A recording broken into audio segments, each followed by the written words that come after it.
Hey everyone, we're back for another workout of the day. Today is 6 rounds for time. It is called Hot Honey. It is 10 ab rollers, 10 box jumps, 10 ab twists, 10 kettlebell high pulls, and 10 push presses. So we're going to go through all of those movements and the modifications, and then you can get started. All right, so the first movement is going to be our ab roller. So for this, you're going to need an ab roller. Great at home workout equipment that you can have with very cheap and easy to store. So, and it's a great ab workout. So what we want to do is we're going to either cross our feet at the top, or you can just hold them up onto your knees. And if you need, you can put them down, put your toes on the ground. But for a little bit more ab work, you're going to have your feet up and just your knees on the ground. You're going to roll out all the way and roll back in. So now you want to make sure that you're rolling back and forth with the abs. So you don't want to be pulling. So your arms are going to be straight to ensure that your abs are doing most of the work. You're going to roll out, roll back in without touching the ground, roll back in. Modifications would be a half roll. And again, we want to make sure that we're using our abs. So another thing to be aware of, make sure that your butt is coming down with you instead of keeping it back here. This is going to be more arms. This is going to be more abs as you push that weight forward. So modification would be into the push-up position, and you're gonna squeeze those abs, come down, squeeze those abs to come back up and touch the opposite hand to the opposite toe. Squeezing the whole time. And if you can't get down on the ground, you can use a bench. Lean forward, squeeze opposite knee to opposite arm, squeezing those abs as you go. Next movement is going to be our box jump. So for this, obviously you're going to need a box to jump on. If not, go over the modifications. Set yourself in front of the box, nice and close. We're going to jump with 2 feet on top of the box, landing completely fully on top of the box. My whole foot is on top of the box, no hanging. And I land in this quarter squat position, and I stand all the way up until my hips and knees are locked out, and I can either step down or jump down and go ahead and get back up. Things that we shouldn't do, again, no cliffhangers. We want to make sure that I see a lot of people jump in this low squat position and then stand up. So we don't want to do that. It puts a lot of pressure on those hips and knees and ankles when we land in that real low squat. So try to jump all the way up, using those leg muscles to get you up on top of the box. Modifications: lowering the box, hiring the box, stepping on the box. So when we do that, we want to step with 1 foot fully, completely on top of the box. We're using this leg and this leg only to stand up. Once my leg is straight, then I can go ahead, stick that other foot on the box and just keep switching. So no, not like this.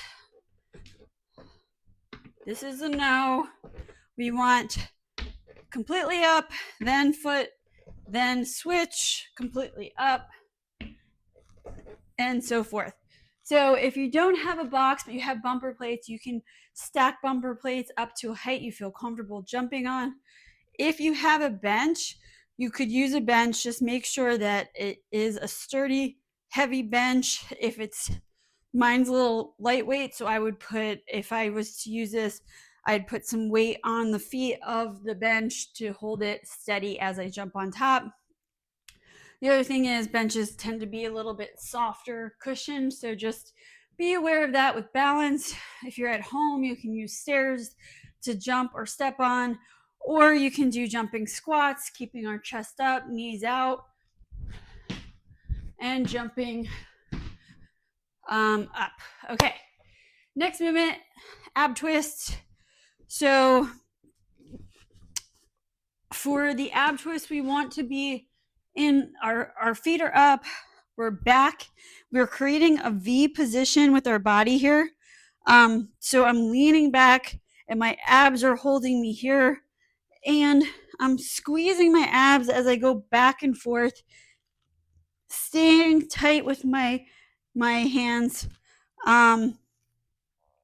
If you're up to it, use a weight, again keeping the weight close, using your abs to go back and forth. If you feel unstable when you're in this V position and you're falling all over the place, one, that just means got to work on those abs, and two, you can put one heel on the ground, but make sure you're not up here. Try to really lean back, getting those abs, and if that is still unsteady, you can put two heels on the ground, but again, the point is we want to lean back. If you cannot get on the ground, but you have a bench, you can lift your bench and twist either your legs or your upper body back and forth. Next is our kettlebell high pull. So let me move these. Wait.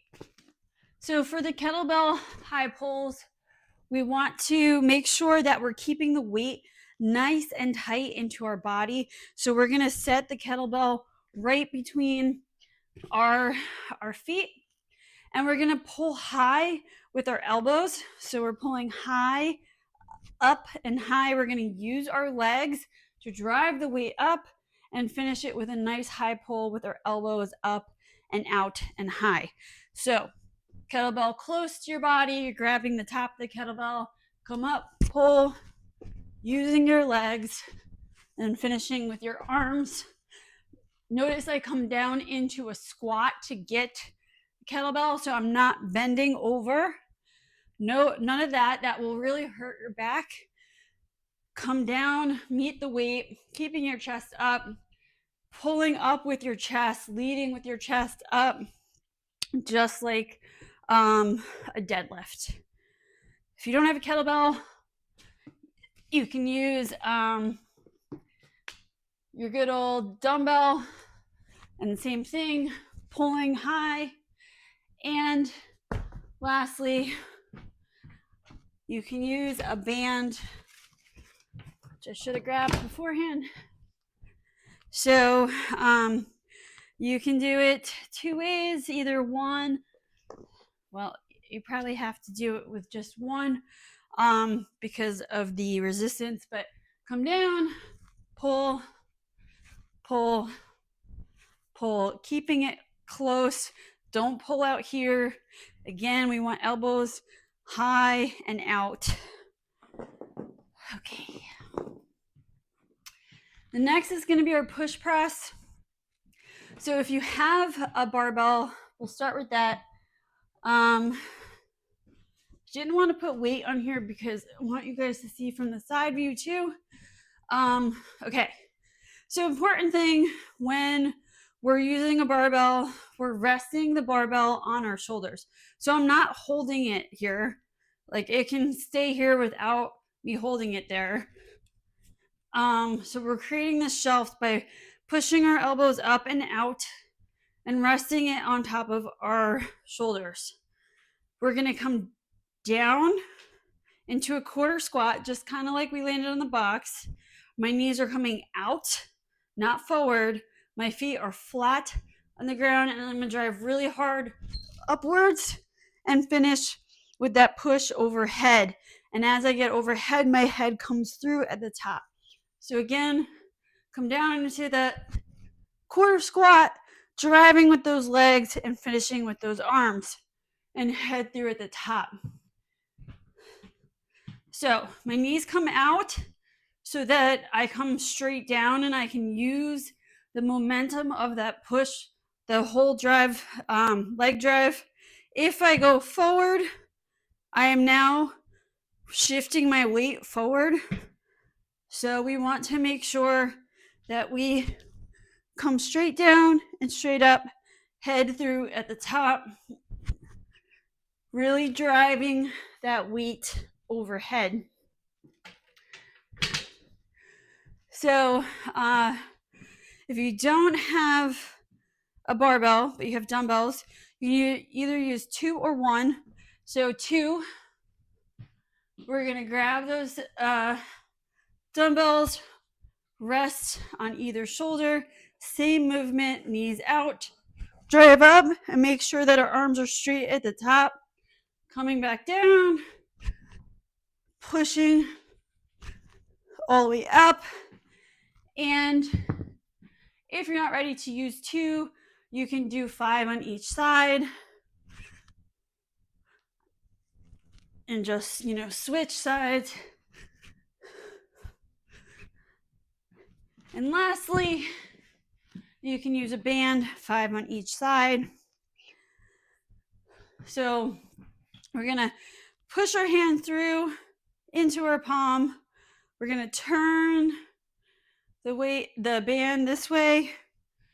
We're going to then drive up just like we were doing before. And then again, we're going to switch so that the hand comes through the band, bringing it back.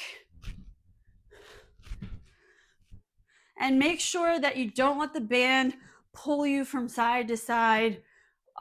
Really control that band into an upward position, driving straight up overhead, pressing that arm all the way up to the top until it's straight.